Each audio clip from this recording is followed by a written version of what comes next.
tani ma aha sheeko dhegaysigeeda aan ku raaxaysanayo. asxaabtayda sheekooyinkan aan la wadaagayo ee aan soo bandhigayno ma aha tu la iga sheekaynayo oo keliya, waa tu aan nabcaysanayo inaan dhegaysto, laakiin khasab ay tahay inaan bulshada la wadaago. dhammaantood waan wada qeyroonaynaa dadyowgii gacanta nagu hayay intaannu xabsiga ku jirnay ee waxa nagu samaynayay waxay ahaayeen dadkii aan wada dhalannay, aan wada shaqaynay, eena aad ku naqaanay. xanuun badan ay run ahaantii leedahay inaan ka sheekayno waan idiin soo gudbino. bismillahi raxmaani raxiim. aniga magacayga waxaa la yidhaha halkan xasan axmed. haddii aan ku horeeyo sidii la ii qabtay maalin khamiisa taariikhduna ay tahay 22 January 2015 saacaddu ay tahay 9 galabnimo ayaa Khadar Dheere ila soo hadlay. wuxuu igu yidhi xageed joogtaa? waxaan u sheegay meesha aan joogay. waayahay wuxuu igu yidhi waynu israacaynaa, halkaa igu sug. halkii baan sii fadhiyey. 9:15 markay tahay yaa Khadar Dheere ii yimid isagoo ula socdo Sheekh Mukhtaar. waxaa la igu yidhi qalabkaagii alaabadaada soo qaado, moobayladaada iyo kombiyuutaradaada soo qaado.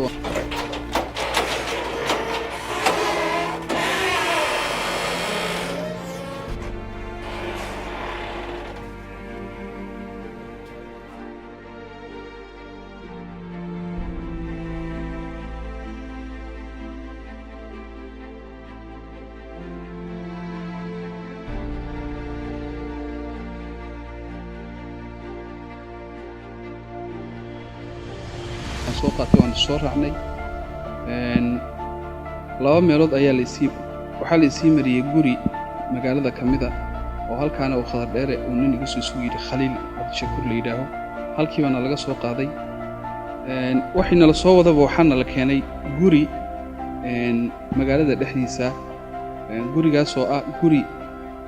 si transition dadka loo geeyo oo lagu sii hayo. guri baana la fadhiisiyey. annagoo gurigii fadhina aniga iyo Khaliil yaa waxaa noo yimid Maxamed Axmed Shukri iyo Khadar Dheere ayaa gurigii noogu yimid. annagoo halkii fadhina ayaa nin lala hadlay maxaabiistanadii ka mid ahaa. ninkaa waxaa la yidhaahaa Uwaas Cabdixukun baa la yidhaahaa. Uwaas Cabdixukun baa noo yimid. markaanu saddexdanadii isu nimid yaa waxaa la yidhi dantaanu idinku yeedhnay maanta waxaa weeyaan dembiilayaal baad tihin. waxaanu idin weydiinno waa inaad nooga jawaabtaan. haddii waxaanu idin weydiinno iyo xogahaanu idinka baahannahay sidii loo baahnaa aad noo siisaan waa laydin fasaxayaa. waayahay baanu nidhi bal dembigaanu annagu geysanay, annagu wax dembigoonu isku ognahay anu gacanta kula jiraa ma jireen noo sheega. waxaa la yidhi idinku waxaad ka mid tihiin dhallinyarada qorto website-ka Faaduma Firimbi la yidhaaho. gaar ahaan adigoo halgana iyo Uwaas Cabdixukun waxaa tihiin dadka maashinka oo ah dhaqdhaqaaqa iyo propagandada laga wado website-ka la yidhaha Faaduma Firimbi. run ahaantii annagu markaas arrintaas waxaanu u sheegnay inaanu beri ka nahay. waxa la yaala waxaaba yaraatee arrintaa ku sifoobaanu leenahayn ayna jirin. marka muddo dheer aan wada joognay ee moobayladanadiina laga qaaday, Facebook-annagii ay baadheen kadib waxay noo soo jeediyeen arrin ah in haddii arrintan loo haysto ay xogta loo baahan yahay ka bixin waayaan inaan hay-adaha nabadgelyada ay nagu wareejinayaan. kadib waxaanu nidhi annagu wax dembigoonu haba yaraatee isku ognahay ma jiro. hadday ka fursan weyday inaad hay-adaha nabadgelyada nagu wareejisaan annagu diyaar baanu u nahay, hana lagu wareejiyo. laakiin waxaa la yaala waxaaba yaraatee dhibo oonu geysanay oo arrimaha la xidhiidha ma jiro. 9 fiidnimo markay tahay ayaa gaadhi qabaala ayaa xaafaddii soo dhex galay. gaadhigaa waxaa la socda 10 nin. hardtop ahaa. hardtopkaas wuxuu ahaa hardtopka Sheekh 10 nin baa la socotay oo liyu boolisa. waana la soo saaray. gaadhigiiba halkaana laga soo saaray.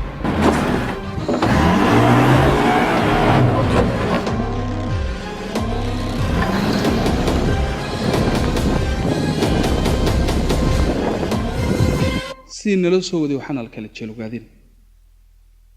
ogaadeen. markii saana loo keenay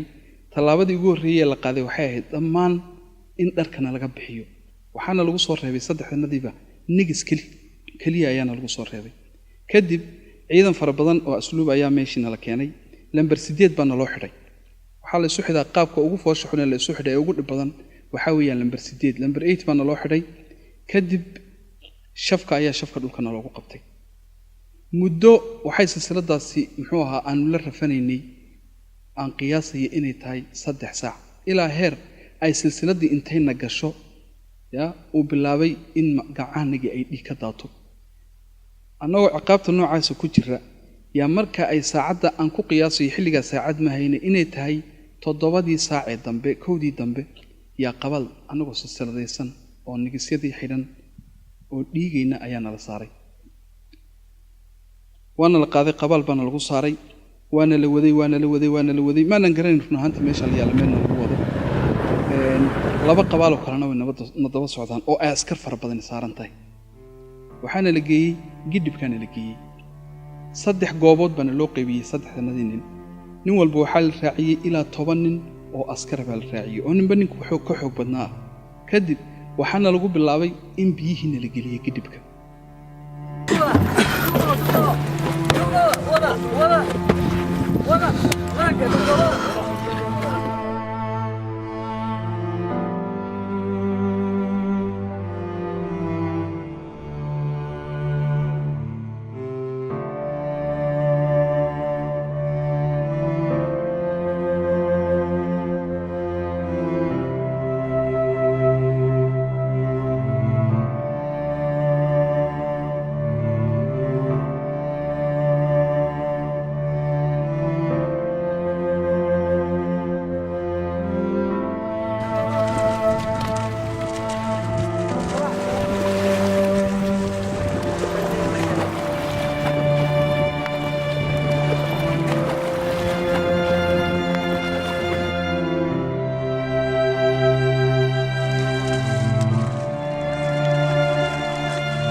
muddo dheer 4 nin aanu xusuusanaya aanu waan xoog badanahay aniga waxay ihaysay silsilad baan ku xidhanahay ma awoodo isma controli karo biyihii baa leeyla dhex tagay muddo aan ku qiyaasay inayna hal sax ka yareen ayaa biyihii lagu ciqaabiyay markana la ciqaabayo waxaana dul taagan oo amarka bixinaya nin la yiraahdo Shamaaxiye oo taliyaha xabsiga ahaa xilligaas kolba la soo hadlaya mas'uuliyiin baa la soo hadlaysa ragii wax ma ka haysan baa la leeyahay kolba in yar baa waqti yarna la siinayaa chance yar oo 1 minute dhanay ma haysan xog dhaba Faadumo Firin biyaa qora Faadumo Firin muxuu ah xogtaad ka haysan sheega yana lagu lahaa biyahana lagu celinayay ilaa muddo ilaa waxa biyihina la gelinayay ilaa aanu gaarnay inaan unconscious noqono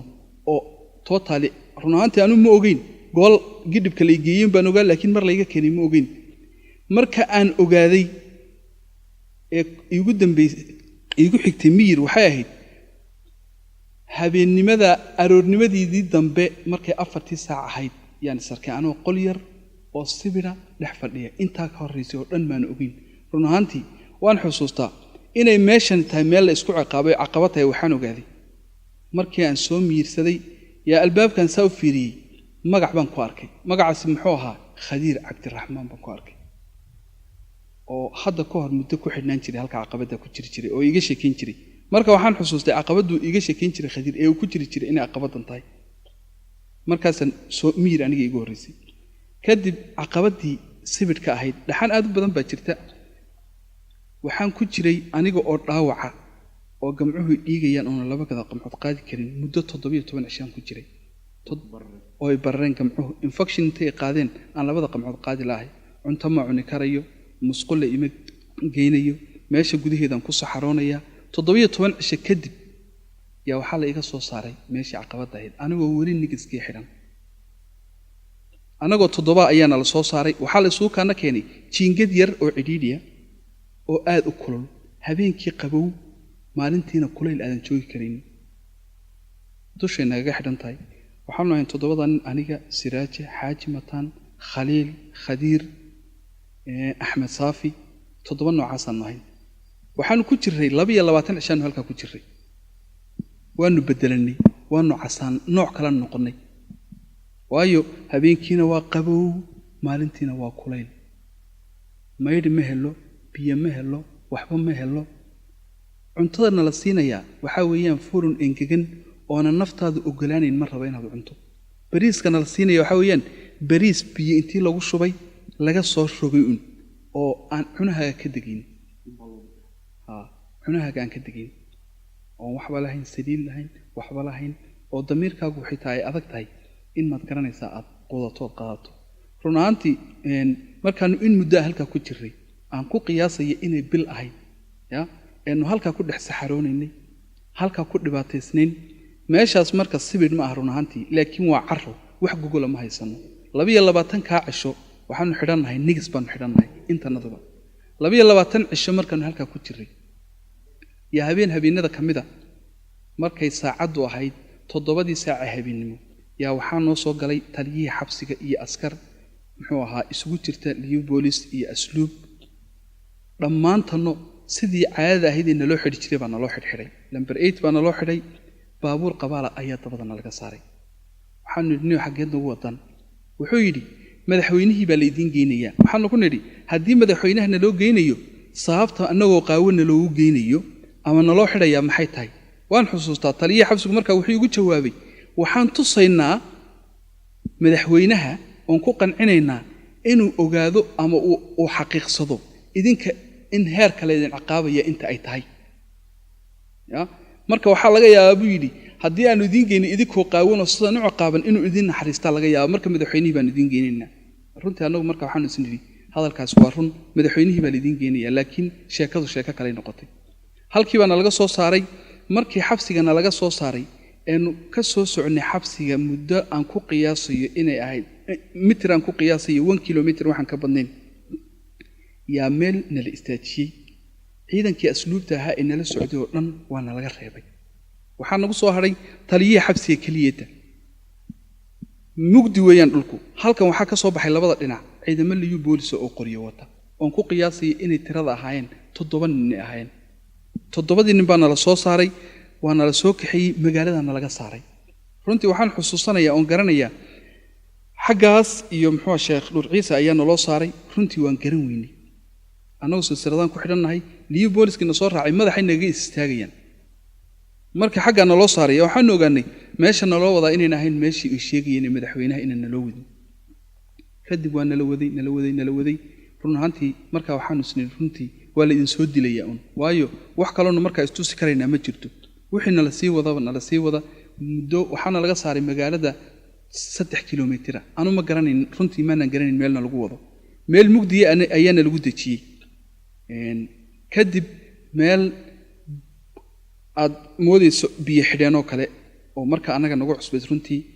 yaa anagoo silsiladii ku xidhan oo taag ah yaan fuuli kari weynay shafkan ku fuuleynay waana la garaacay anagoo shafka ku fuuleynay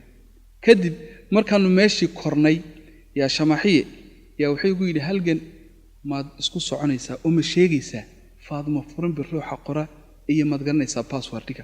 aad haysid ma sheegaysaa waxaan ku yiri galbi igu yiri horta meeshan maad garanaysaa runtii ma garanayaan ku yiri anigu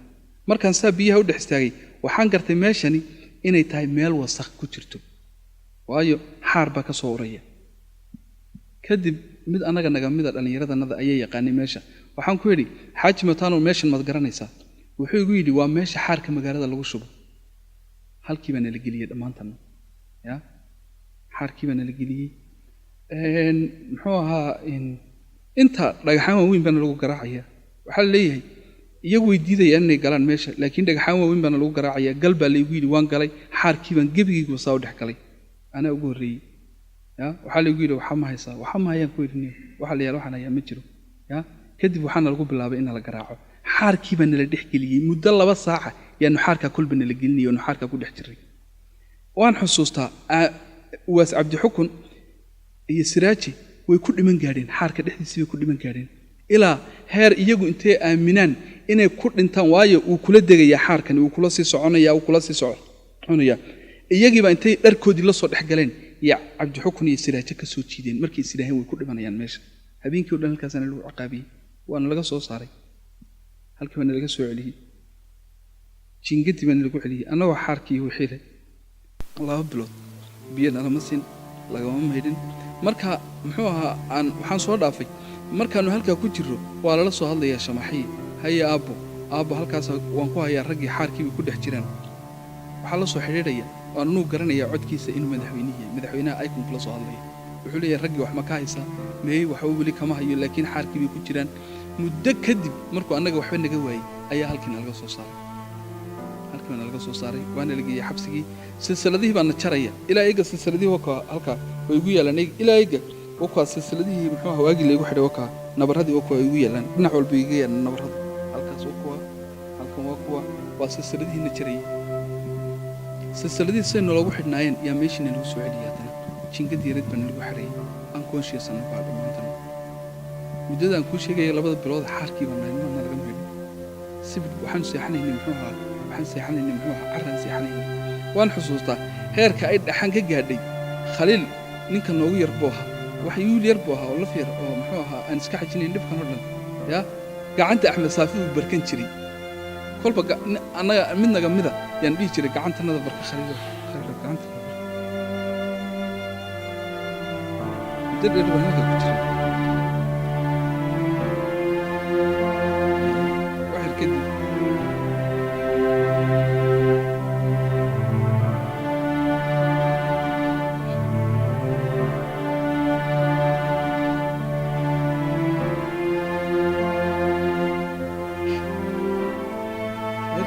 laga soo saaray meeshii anagoo 230 qofa yaa guri baa la soo kaana keenay liida Titanic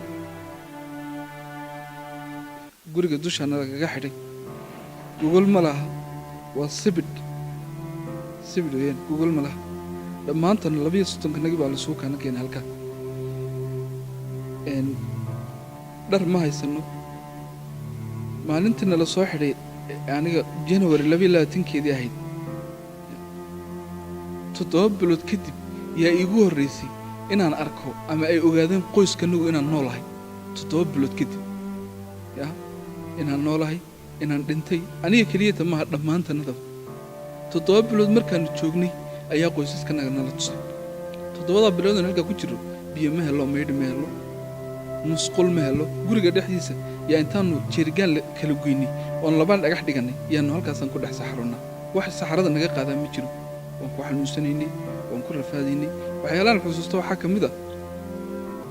shay yaroo macawusa oonu helay iyo garangaran yar oodan iska saarayn injir baa nagu gashay injir yaa anigu runtii isma lahayn injir nooca intaa leeg baa yaa jirtaba isma lahayn yaa waxaan xusuustaa maalmaha ka mid ah aroortii macawustaada intaad ka guri kari weydo waan xusuustaa cabdikhadar baan xusuustaa macawus yar u xidhnaa intuu injirtii ka dhammayn kari waayey meesha laga laabo macawusta yaa la jaray macawustii yuu jaray wuu jaray macawustii buu jaray wuu gooyey macawustii yaa waxaa aan ku tusaya calashaan heerka ay gaadhay inaan ka guri kari weyno aroortii markaan soo toosno macawusaha intaad adoo qaawan macawusta aad xidhan tahay saarto yaa 4 nin oo saaxiibada ayaa injirta kala guraya maalmaha ka mid ah yaa waxaa dhacday markii injirtii naga dhammaan weyday yaa maxamed weli ayaa fikir soo jeediyey wuxuu yidhi niyo malaha injirtan maba laynaynae muxuu ahaa injirtii inbaa dib inoogu soo noqonaysa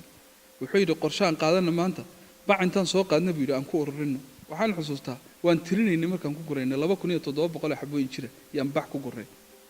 yaa oon meel surnay yaa bal at least bal injirtan muxuu ahaa aan dhammayn kari laanahay bal inay dhammaatiyeen kale laakiin waxay ahayd tu ka dhalanaysa waxay ahayd mad garanaysaa dharka nigisyadaan xidhanahay yaa wax ka dhalanaya ayay ahayd oon joojin karin mar raba waayo ruux bini aadana oon 7 bilood helin jidhkiisa uu biyo ku shubo yaa muxuu ahaa kama dhammaanayso waxyaalaha muxuu ahaa halkaa keliyata ma habeen walba annagoo halkaa ku jira ayaa nalala baxayey waan xusuustaa buur gaaba lala baxay 12 cishuu hog ku dhex jiray weyn dhabeelay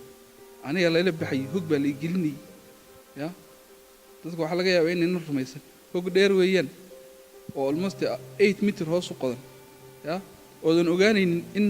ay habeen tahay iyo inay maalin tahay adoo halkaa ku jira ayaa haddana biyo lagugu shubaya oo lagugu dhibaataynaya every day nin baa lala baxaya waa dadka halkaa jooga ayaa waxay yihiin dad ka helayaba in dad kala dhibaateeya inay ku raaxaystaan askarta halkaa joogta waxay u arkaan shaqadoodu inay tahay just in dadka la ciqaabo keliyata in shaqada loo idmaday ay tahay iyo aaminsan yihiinba waayo obsessive bay ku noqdeen nin askariya ayaa u yar lagu dhihi waan xusuustaa nin askariya ayaa nin daahir la yidhaaho oo anaada xusuusanayo yaa maalin maalmaha ka mid a anoo caqabad ku jira intii layga saaray meesha caqabad layga soo saarayo yaa waxaa la yidhi halgan u yeedh halgan markii aan caqabadii saa iga soo saaray yuu burigu bilaabay garaacay waxaan ku yidhi wuu soo garaacayay ilaa intuu mas-uulkii komishinka ee xerada haystay uu ii keenayay oo ilkacse la yidhaaho ilkacse markuu saa ii soo fadhiisay waan xusuustaa waxaan ku yidhi ma adaa ku soo amray ugu yidhi intuu waddada soo socdo oo dhan soo garaac wuxuu yidhi haa anaa ku soo amray markaan saa u hor fadhiistay bakeeri shaahoo kulul buu igu shubay isoo qayilaya habeen walba intii nala soo saaro gurigaa dhibkaasoo dhan aan ku mutaysanayno intii inaannu halkaa ku jirra naloo quuri waayo yaa kolba nin magaalada ka yimid oo meesha u qayilaad yimid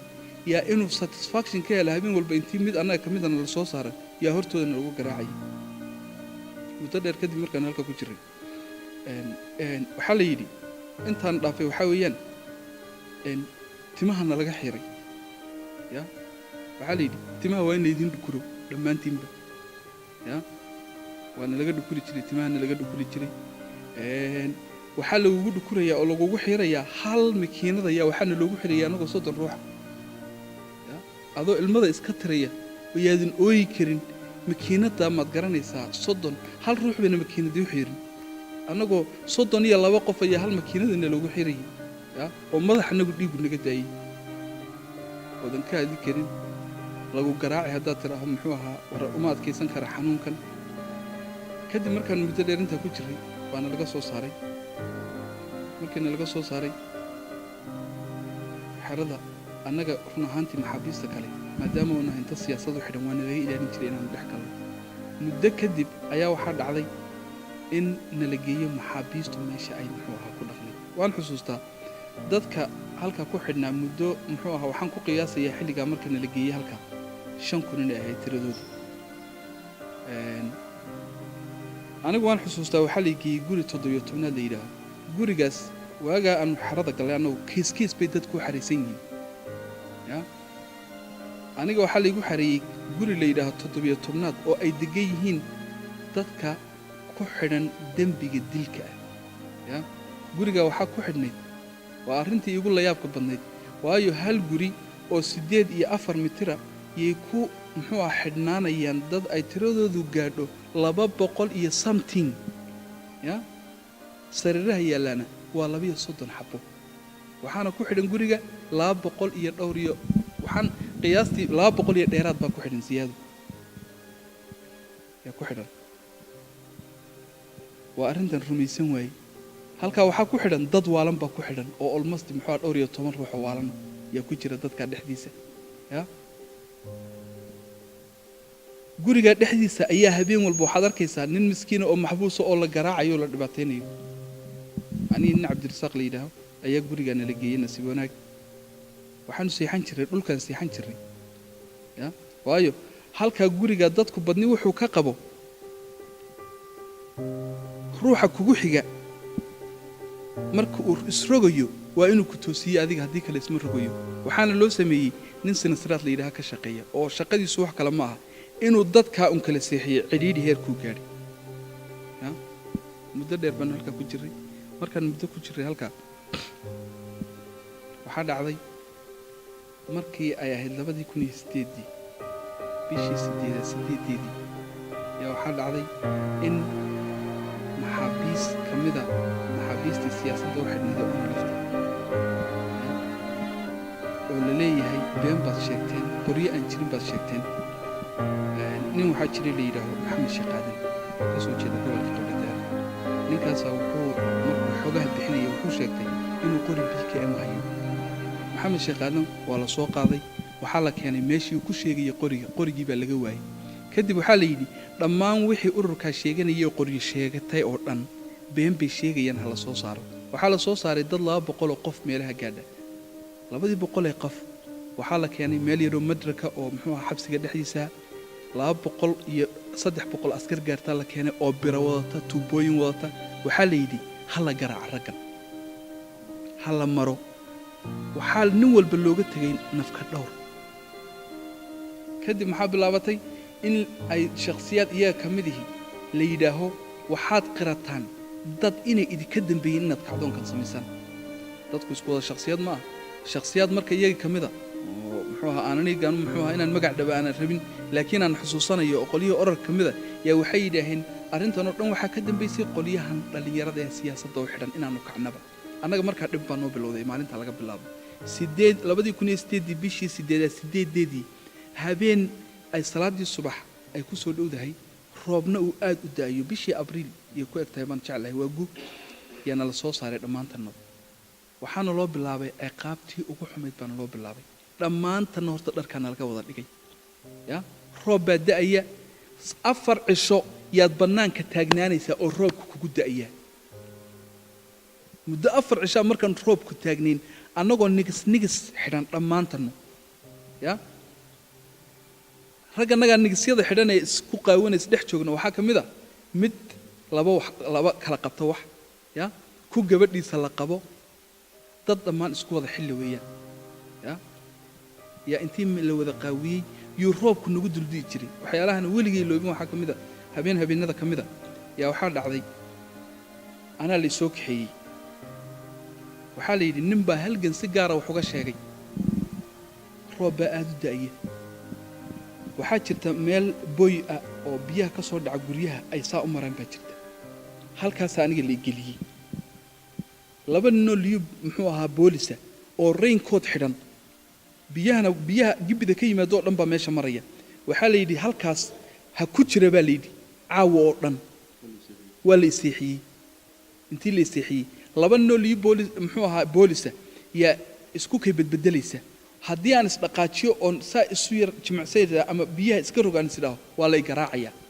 marka waxay noqotay inaan habeenkii oo dhan halkaa ku jiro saqdii dhexe markay ahayd waxaan xusuusanayaa 10kii dambe markay yaa nin miyiri ugu dambeeyey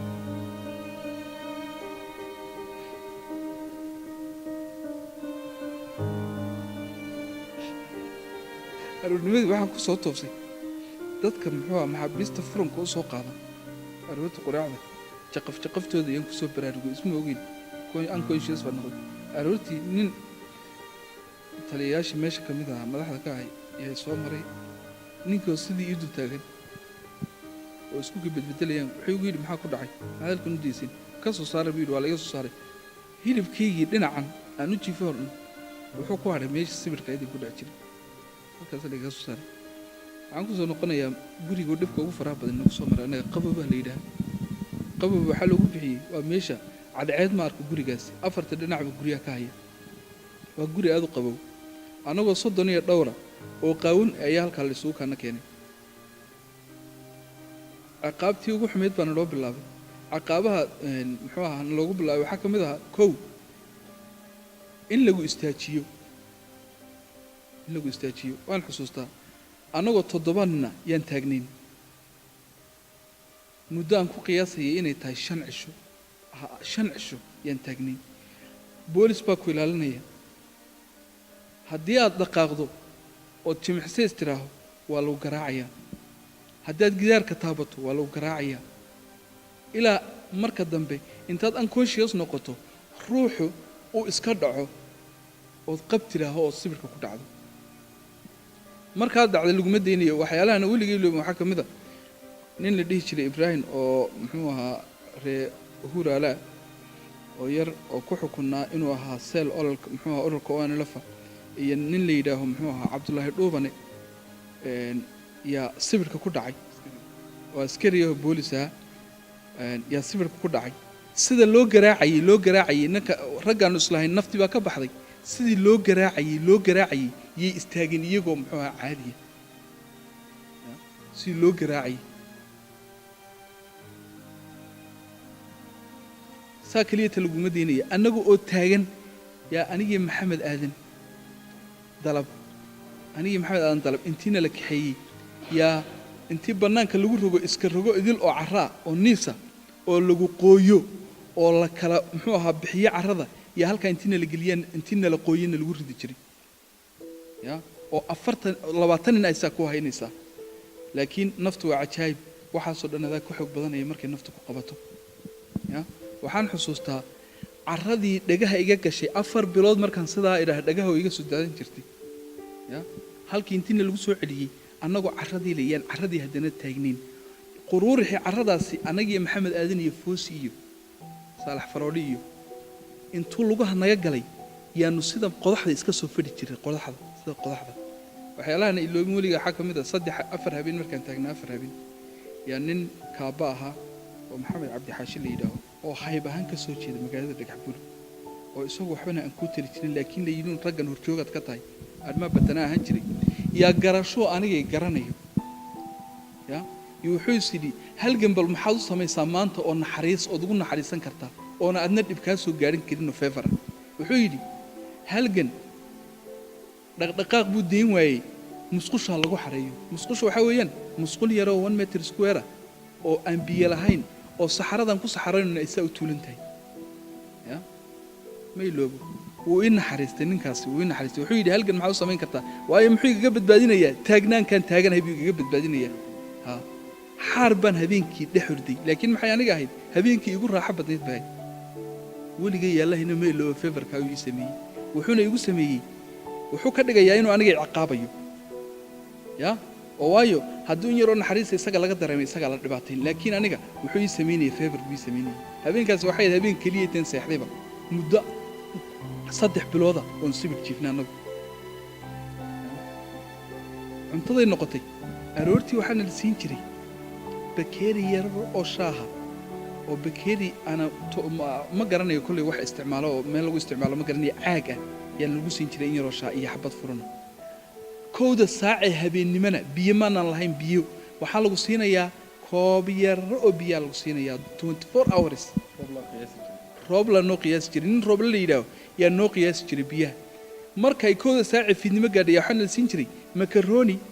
biyo lagu soo shubay oo aan milix lahayn wax uu leeyahay jirin oo aan nafsadaada halkaa in ka degi jirin haddana maxaa lagu qiyaas jiray gacanta dhigaa lagu dhahayaa gacanta arrintaas maxay gaadhay dhammaan inaan fadhiga ka wada kici weyna arrintaa waxaa noo dheer waxa weeyaan aroortii waxaan xusuustaa siraaja hadal uu yidhi meelooba weligay allahay siraaja wuxuu yidhi markaynu halganoo dibadda u baxnay hadduu ilaahay nabad inagu saara anugu u malayn maayo inaan nabad ku baxayne oo ilaahay muxuu ahaa jireec looma dhintay haddaan nabad ku baxno wuxuu yidhi dadku waxyaalahayna inaga rumaysanayn waxaa ka mid a aroortii intaad sibir fadhiisato ya oo qiimeyn aad halkaa la yidhaah waa laydin qiimeynayaa aroortii 1 saac markay tahay yaa laga 8 duhurnimo yaa saanu u fadhina sibirka yaa 1 saac nala siin halkaas saac baan madqanaysaa gidaarka ku tiirsanaynaa haddana waan tukanaynaa intaan gabagabaysanaan tukanaynaa kadib haddana waan gelaynaa 7 saac ee dambe ee habeennimo yaa saanu sibirka u fadhino yaan ka kacaynaa wuxuu yidhi arrintaa ma la rumaysan buu igu yidhi muxuu ahaa halganow waxaan ku yidhi way adag tahay in la rumaysto ya way adag tahay baan ku yidhi in la rumaysto waa waxyaalaha inay dadku qaadanayn buu yidhi halganow haddii aan mustaqbalka uga sheekayno ya waxaa kaloo xusuustaa waan daalay cunto la'aantii nadaafad la'aantii biyo la'aantii dadkii maxaa dhacday dhammaantanno inuu ceshaba un soo dhuldhaco oo markii dambe aan fadhiga ku tukanno ya rag waaweyn baa nagu jiray waxaa ka mid a muxuu ahaa korneyl caydiid baa ka mid a oo fadhiga ku tukaday maalintii ugu horreysay intuu awoodi waayey siraaja ku tukanayay fadhiga maxamed aadan baa fadhiga ku tukanayay ya dhibaatada muxuu ahaa ninaanu saaxiib ahayn qiso ku dhacday intaan guriga qawowga ku jiray ninkan saaxiibkana waxaa la yidhaahaa maxamed cabdullaahi ama kaag baa la yidhaahaa waa nin haybtiisu ay tahay muxuu ahaa ciise waa nin jabuutiyana kiisku wuxuu xidhnaa waxay ahayd nabadiid baa tahay muxuu ahaa oo anlafa ninkaas wuxuu ahaa nin ganacsadaa waxaa laga soo qabsaday xuduudda Soomaaliya iyo Itoobiya Soomaaliland iyo Itoobiya xariirad meesha la yiraahdo ayaa laga soo qabtay ninkaas oo muddo dheer dulmi ku xidhnaa dhibaato fara badan inay soo gaadhay wuxuu ka mid ahaa intaan guriga ku jirnay qaboobe ilaa garaaci la garaacayay 10 nin baa garaacaysay habeen walba 10 nin baa garaacaysay ilaa markii dambe habeenada kamida uu jeclaystay in habeen walba la dhibaateeyo oo la garaaco inuu ka jeclaysto inuu muxuu ahaa inuu naftaba isdhaafiyo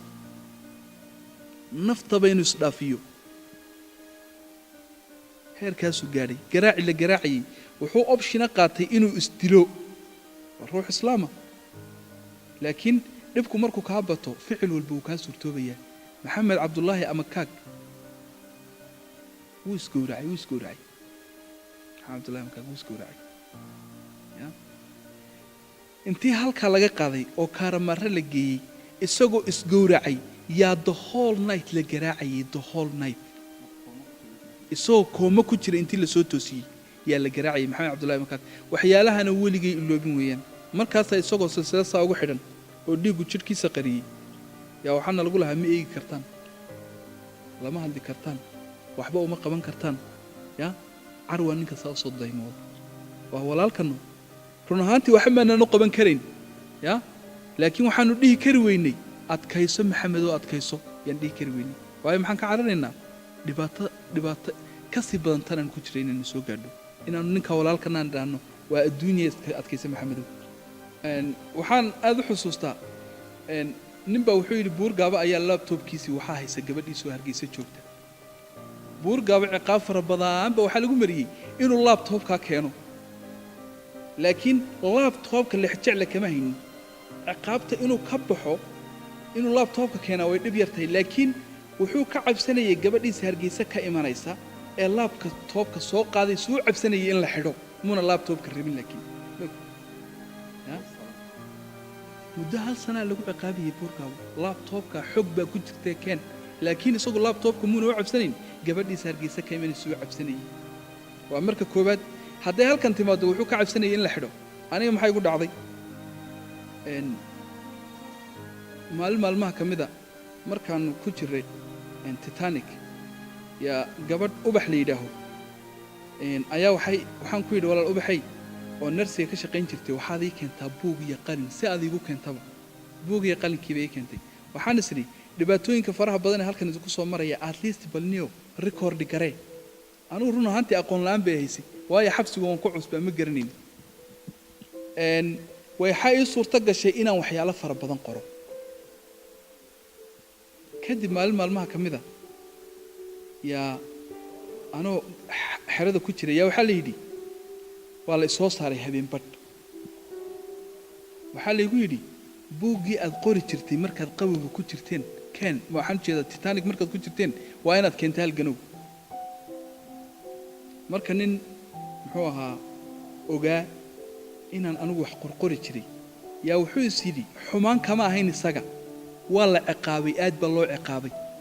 marka wuxuu is yidhi maxaa keliyata ood maanta ku badbaadi kartaa oo xog kuu noqon kara ood sheegi kartaa ood dhibaatadan kaga bixi kartaa iyo musqusha iyo hogganaad ku jirto wuxuu yidhi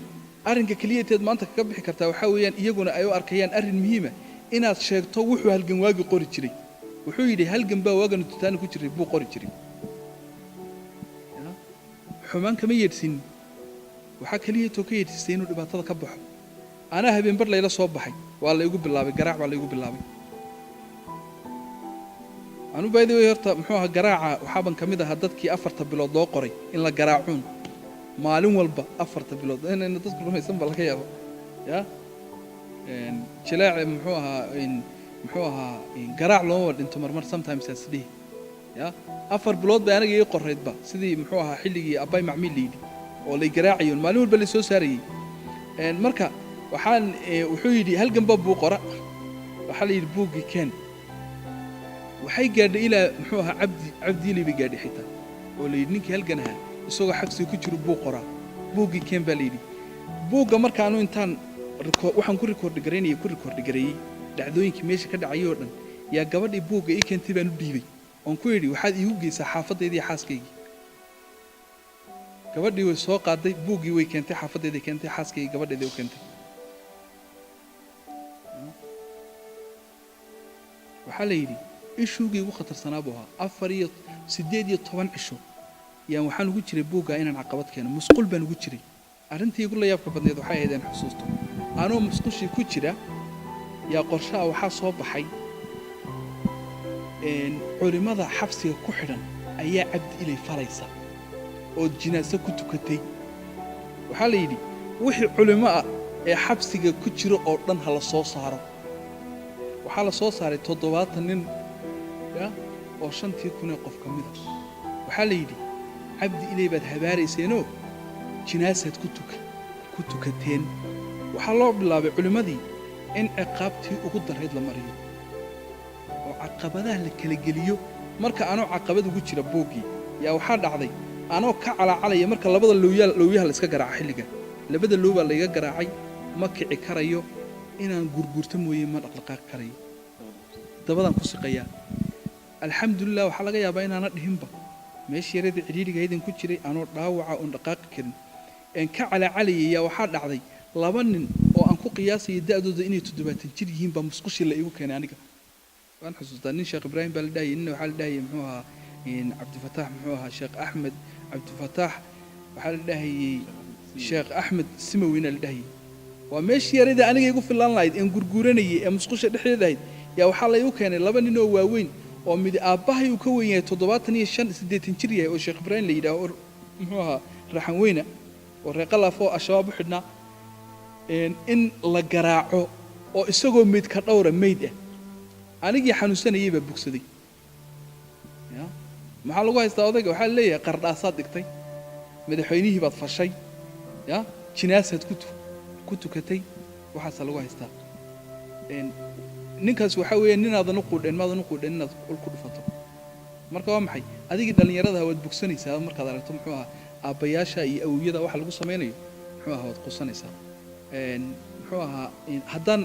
waqti badan bay u baahan tahay inaan meeshan ka sheekayno haddaan dib ugu noqdo muxuu ahaa nidaamkii naloo soo xukumay 22 January markii annaga nala keenay xabsiga maalin khamiis bay waan xusuustaa 7 cisho kadibna waxaa naloo keenay 29 Soomaa